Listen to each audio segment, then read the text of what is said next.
As the 10th World Water Forum is closing and coming to the end today, we will take you for the first news to the BNDCC in Nusa Dua, Bali with Siska Becker.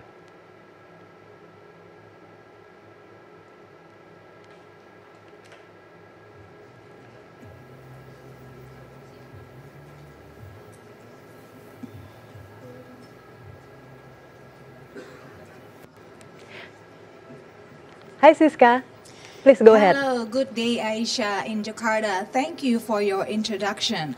Although as far as the 10th World Water Forum is concerned, this event needs no introduction. It is literally the biggest event on water in the world right now.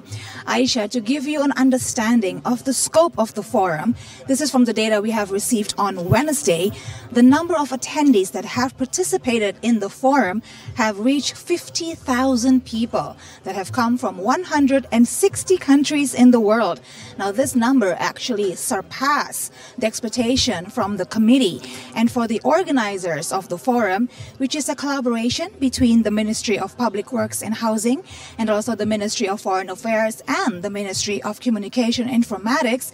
This is actually a very good result and a very happy moment indeed to find out the good turnout of the forum. So Aisha, spirits are high as we come near the conclusion of the event. The closing ceremony will be conducted this afternoon and of course we'll be there to cover it. So now before we tell you all about what has happened in this last day of the forum, let's go to Bramuda Biru, who's right now at the BICC to tell us more about the preparation for the closing ceremony. Hello Bramuda, please go ahead.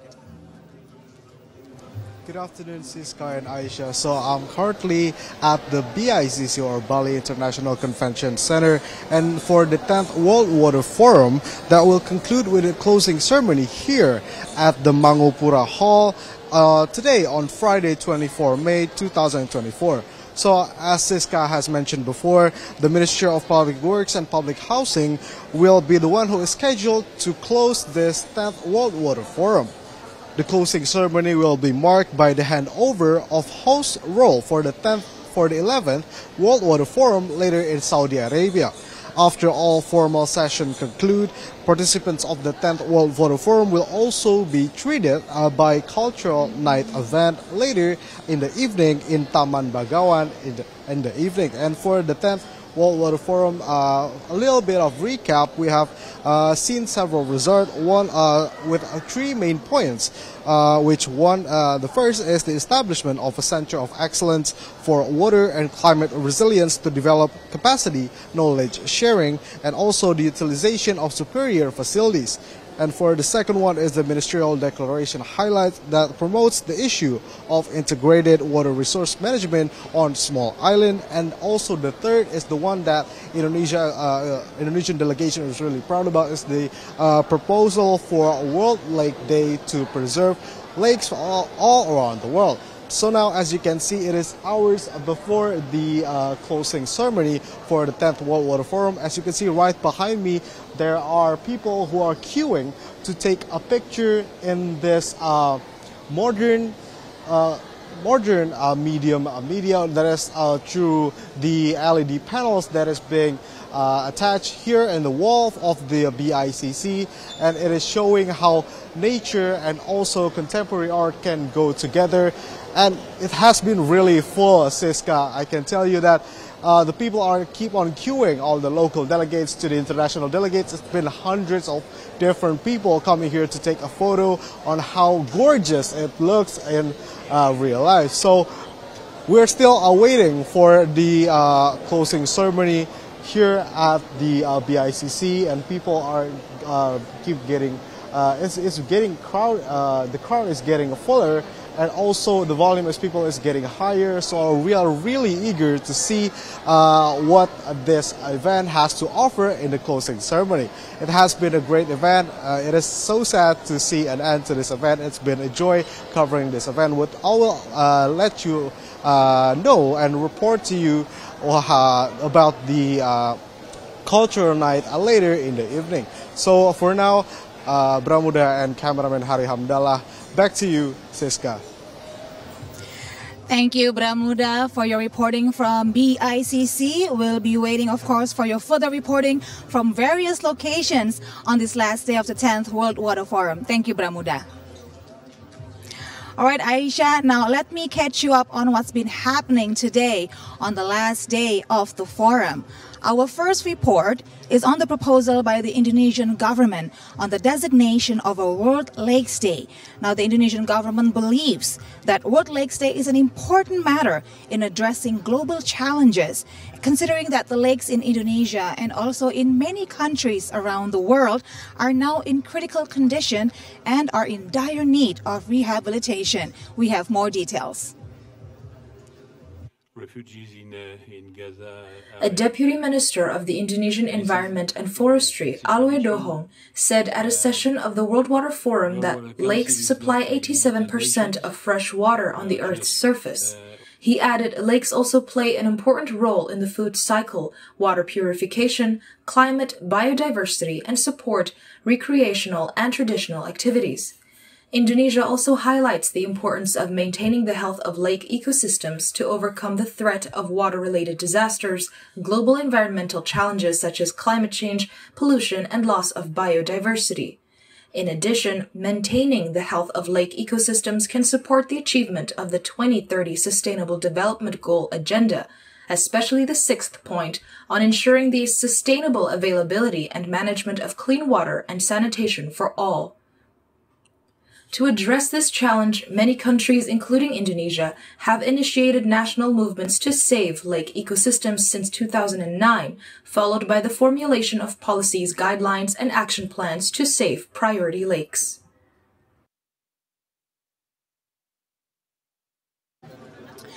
Aisha, a major attention by the president of the World Water Council, Mr. Loic Fouchon, is actually about the regional discussions. He said that during the opening ceremony of the 10th World Water Forum, he believes that through these regional discussions, a concrete action result will be formulated to address water challenges in different regions of the world.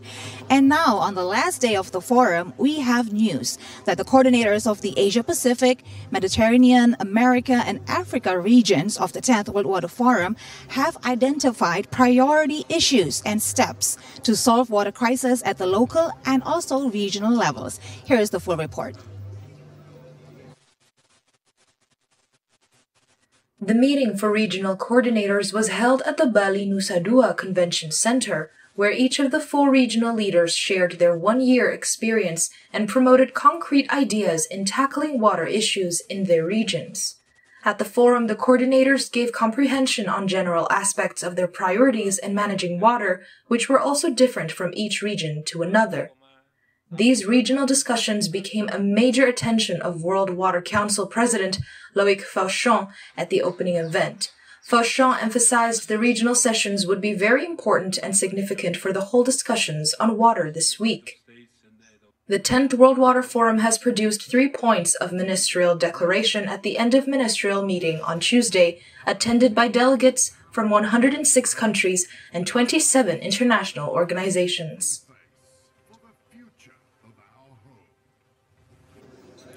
Moving on to our next report. Now, Aisha, many people here are saying that Bali seemed to be destined to be the venue for an international forum on water, not just because Bali is an island with a lot of beautiful bodies of water from beaches to lakes, but also because of the traditions and heritage of Bali really revere water in such a high regard. And one example of a water-based and community-based tradition in Bali is the Subak irrigation system, which has persisted for a millennia, thanks to a conservation efforts over generations. Now, the irrigation mechanism itself is interestingly based on Trihita Karana, a philosophy that tells about the balance and harmony between human, nature, and God. And it is an excellent example of the harmonization of the interaction between water and humanity. And that is why here at the International Forum on Water in Bali, UNESCO has reiterated their steadfast commitment to preserve the world cultural heritage of the Subak irrigation system. Here is the full report. In a discussion at the 10th World Water Forum, Deputy Director General of UNESCO, Shinku, said that Subak irrigation system has persisted since 1,000 years ago and still exists until today because it has been preserved over generations. Subak was designated a World Cultural Heritage by UNESCO in 2012, and until today, the body remains consistent in its commitment to preserving the traditional irrigation system. Subak, managed by the Balinese society using an irrigation mechanism based on the Trihita Karana philosophy, is an excellent example of harmonizing the interaction between water and humankind. Shinku also mentioned several initiatives and programs implemented by UNESCO to enhance promotion and education regarding sustainable water management.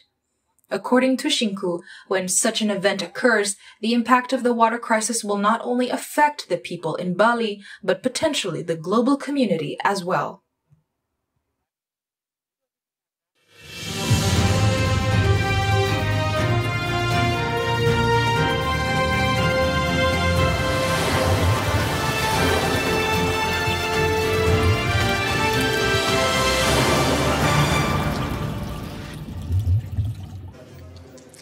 Aisha, our report on the cooperation between UNESCO and the government of Indonesia to preserve the cultural heritage of Subak irrigation system concludes our WWF segment for now. But of course, we'll be back for further updates as we give you a recap on the special report for the closing ceremony later on of the 10th World Water Forum, and of course, another one in focus today. I'm Siska Becker together with camera person Danu Dirja from Nusa Dua Bali for TVRI World. Now, let's back to you, Aisha, in the studio. Thank you very much, Siska, for recapping what's been happening on the 10th World Water Forum. That was Siska Becker from live from Bali Nusa Dua Convention Center at the Media Center.